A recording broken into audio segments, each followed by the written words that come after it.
د دې پر ځای چې تاسو هڅه کوئ هغه څه چې غواړئ ترلاسه یې کړئ، یعنې ډېره هڅه هغه ته کوئ، بهتره به دا وي چې تاسو هغه څه چې لرئ د هغه څخه ګټه واخلئ،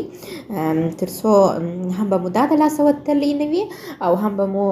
ارامښت ته رسېدلي یاست. نو د ژوند ملګري مو څه رقم چې دی هغه رقم یې قبول کړئ او مینه ورکړئ، مینه به بیرته ترلاسه کړئ. او تر ټولو ښه دا دی راځئ خپل د واده کلیزه مه هېروئ، لمانځلی نسئ یا کله تبریکي خو یو بل ته ورکوئ او د ژوند د ملګري کومه ورځ پیدا سوې ده یا سوې ده دا مه هېروئ، نو دا به تاسو هغې ته ثابتوئ چې ته ماته مهمه یې او